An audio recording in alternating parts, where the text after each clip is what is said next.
Allora, signore e signori, dovremmo essere pronti per cominciare questa puntata del salotto. Intanto benvenuti. Io prima di cominciare ci terrei, grazie, ma vabbè, abbiamo un coro qui stasera, una puntata effervescente.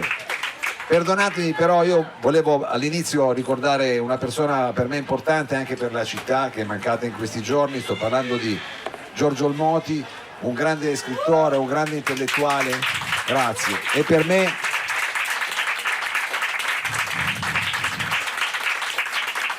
un grande amico. Corto. Corto.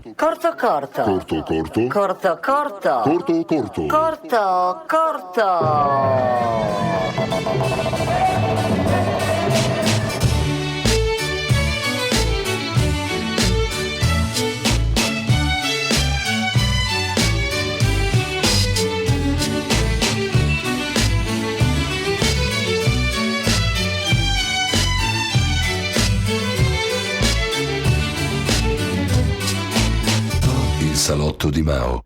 Siamo partiti adesso con la sigla ufficiale. Allora, intanto benvenuti qui al Po18 che ci accoglie per registrare tutte le settimane questi nostri podcast. Vi ricordo che sono sulla pagina di Corto su Spotify. Signore e signori, questa sera vi presento veramente uno di quelli che sono la quinta colonna delle cose musicali, perché abbiamo qui veramente una leggenda vera e propria di quelli che sono i tecnici. Io vorrei un grande applauso per il nostro Rocco Robertazzo.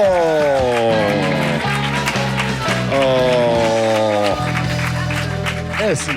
Rocco, ma intanto benvenuto, io sono contento di averti qui perché voglio poi aprire una rubrica veramente di coloro i quali che proprio fanno la musica, perché diciamo tu sei ufficialmente come si può dire, un freelance, cioè, sì, sei... assolutamente, sì, non appartengo a nessuno, sono come siamo prostitute fondamentalmente, è vero, perché siamo... ma anche noi musicisti da questo punto di vista, quello, ma è una prostituzione figa, perché è una prostituzione costruttiva, artistica, perché cominciano i Casino Royale prima di suonare costruire il palco, e costruire il palco parte dall'inizio, parte dal facchinaggio, parte dallo scaricare il camion sotto il sole con le peggio situazioni, con le ruote dei case rotte. Ve ne posso raccontare mille, ormai sono 28 anni, ma senza questo il concerto non ci sarebbe. Esatto, e quindi... esatto. Allora, ma andiamo per gradi. Tu, diciamo, come hai cominciato? Cosa facevi? Avevi un amico musicista? Suonavi tu? Sì, nel senso, ho partito che con la passione suonavo con le solite band della parrocchia, poi sono finito nelle band punk hardcore dei giri di Torino, insomma tutte queste cose qua, e lavoravo in una copisteria dove il proprietario era in realtà Federico Lisfera, il bassista di Crunch, era metà copisteria e metà distribuzione di dischi, e quindi già l'ambiente era quello lì, quindi c'erano tutti i vari side project. Io suono malissimo tutti gli strumenti, tra cui in particolare male tromba e armonica bocca, però e quindi li applicavo, ma male, no, ma ci tengo a dirlo male, e ma vero, cioè... E quindi, insomma, a un certo punto questa copisteria chiude e sul mio balcone passa una figura mitologica, un cristiano di più o meno 2 metri, con un dread, era un ballatoio del centro, un cristiano con un dread gigante che cercava la mia vicina di casa, una pittrice molto allegra che si dedicava alle arti dell'amore, non trovandola ci fece la nostra finestra. Oh raga, posso fare un cilum? E noi avevamo una casa di universitari, io gli faccio: frate, me casa è stu casa, ed è partita così. No, fa ridere che davvero ci ho trovato un lavoro così nel modo più casuale del mondo.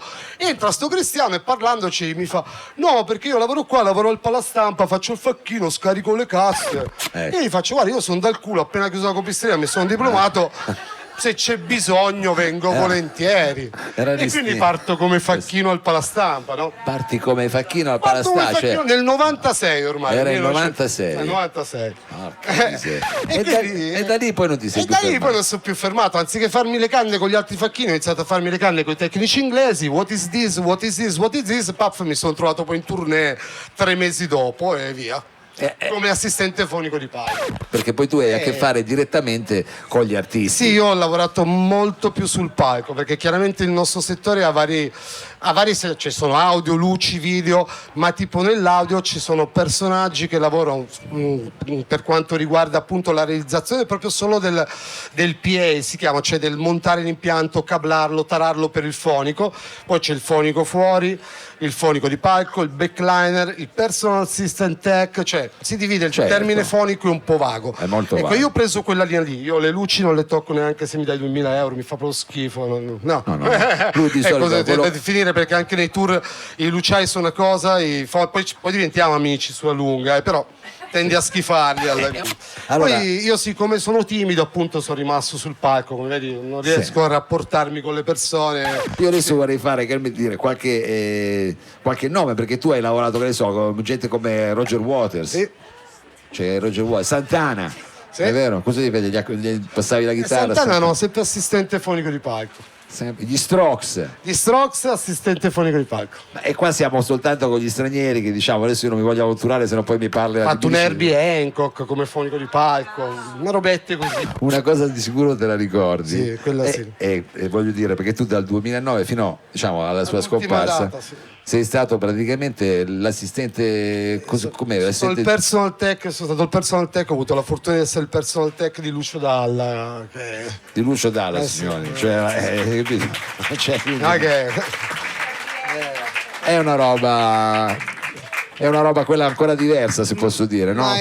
Guarda, era un personaggio talmente bello, a parte che poteva essere lì adesso tranquillamente, Sì. che era diventata una famiglia, cioè ci ho fatto talmente tante date, talmente tante cose insieme che ormai c'era una famiglia, non c'era più un discorso tecnici, musicisti con lui.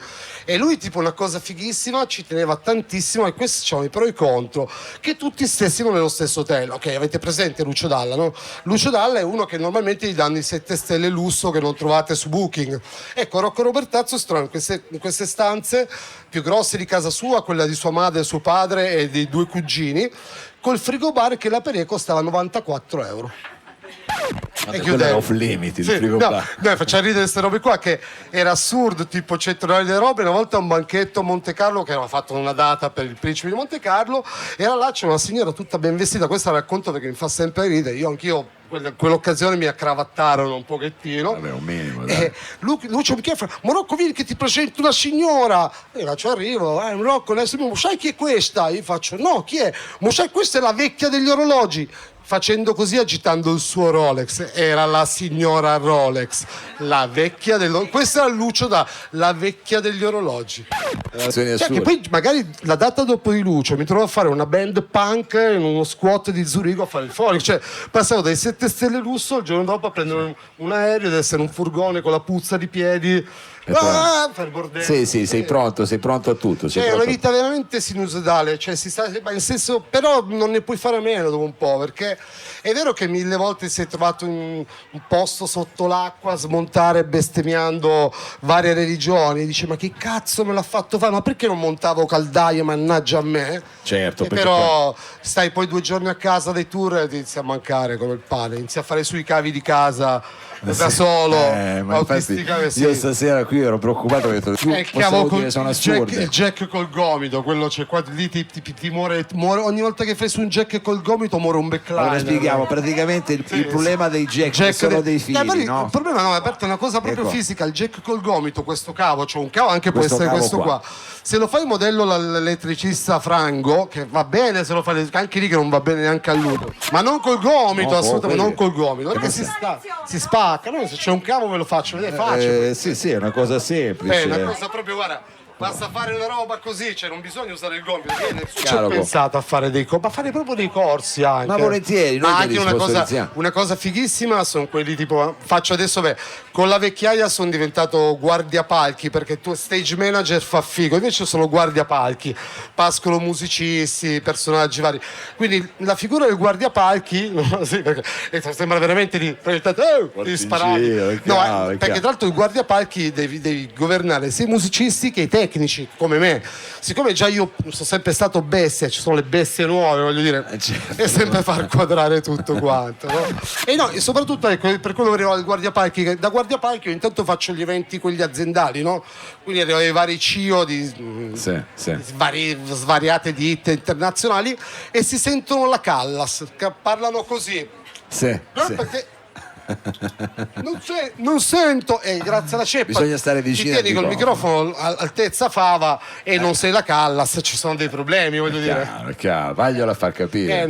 Spiega, ma poi si offendono. C'è tante cose che si potrebbero fare, 2-3 corsi prima di andare a fare le convention da 800.000 euro, ma fate mezzo mi chiami, glielo fai tu. mi chiami mezzo corso di tecnica microfonica, ne parliamo. E glielo diamo molto volentieri.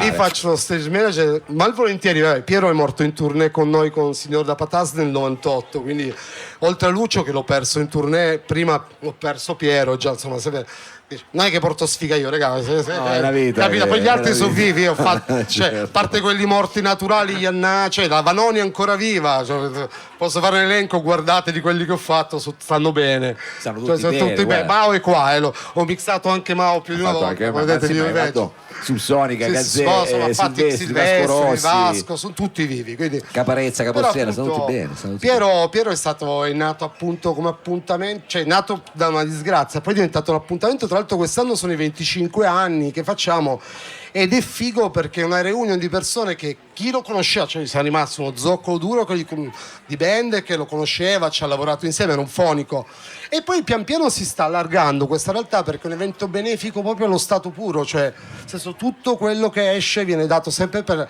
la ricerca, quindi è stato dato per Luigi, per Regina Margherita, insomma abbiamo fatto delle belle cose negli anni anche quest'anno speriamo, tra l'altro vieni, tu lo presenti. Io lo presento sempre col dottor Mungo tutti gli anni, quest'anno siccome è un evento completamente benefico, il dottor Rocco come sempre a culo deve trovare una location gratis che tenga più possibili, cioè più persone possibili, e quindi improvviserò. È sempre una produzione jazz. Poi quest'anno dici bene, sono i 25 anni, Tatti voleva fare una cosa in grande, ma ne stiamo parlando ancora, non diciamo niente, non diciamo nulla, non diciamo niente, quando sarà poi lo faremo presente, certo, chiaramente anche qua dal salotto. Allora Rocco, ci lasciamo con questa promessa che devi comunque in qualche modo fare un decalogo per i ragazzi che vengono qua al salotto, per non fare cavolate, per rendersi la vita più semplice, certo, a noi assolutamente detto questo, adesso se tu hai voglia di rimanere ancora qui con me,